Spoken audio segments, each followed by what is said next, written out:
روزے قیامت کی قسم کھاتا ہوں اور نفس لوامہ کی قسم کھاتا ہوں کہ سب لوگ اٹھا کر کھڑے کیے جائیں گے۔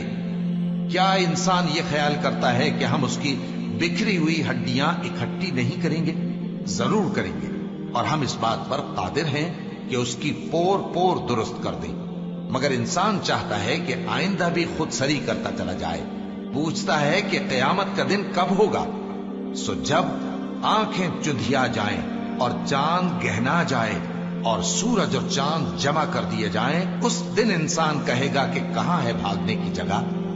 کہیں نہیں، کوئی جائے پناہ نہیں۔ اس روز تمہارے پروردگار ہی کے پاس تمہیں جا ٹھہرنا ہے۔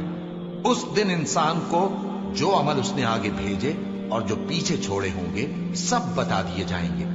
بلکہ انسان آپ اپنا گواہ ہے، اگرچہ عذر و معذرت کرتا رہے۔ اور اے پیغمبر صلی اللہ علیہ وآلہ وسلم، وحی کے پڑھنے کے لیے اپنی زبان کو تیز تیز حرکت نہ دیا کرو کہ اس کو جلد سیکھ لو۔ اس کا جمع کرنا اور پڑھانا ہمارے ذمے ہے۔ سو جب ہم اسے پڑھا کریں تو تم اس کو سنا کرو اور پھر اسی طرح پڑھا کرو۔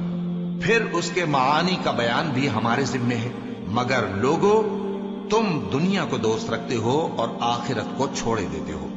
اس روز بعض چہرے رونق دار ہوں گے، اپنے پروردگار کی طرف نظر کیے ہوئے ہوں گے، اور بہت سے چہرے اس دن اداس ہوں گے، خیال کریں گے کہ ان کے ساتھ کمر توڑ معاملہ کیا جائے گا۔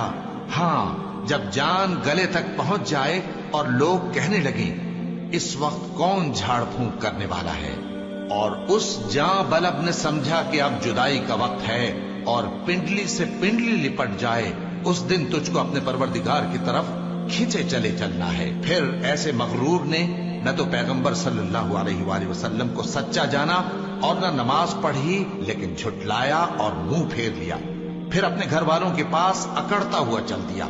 خرابی ہے تیری، خرابی پر خرابی ہے، پھر خرابی ہے تیری، خرابی پر خرابی ہے۔ کیا انسان یہ خیال کرتا ہے کہ اسے یوں ہی چھوڑ دیا جائے گا؟ کیا وہ منی کا جو ٹپکائی جاتی ہے ایک قطرہ نہ تھا، پھر لوتھڑا ہوا، پھر اللہ نے اس کو بنایا، سو اس کے اعضاء کو درست کیا، پھر اس کی دو قسمیں بنائیں، مرد اور عورت۔ کیا اس کو اس بات پر قدرت نہیں کہ مردوں کو زندہ کر دے؟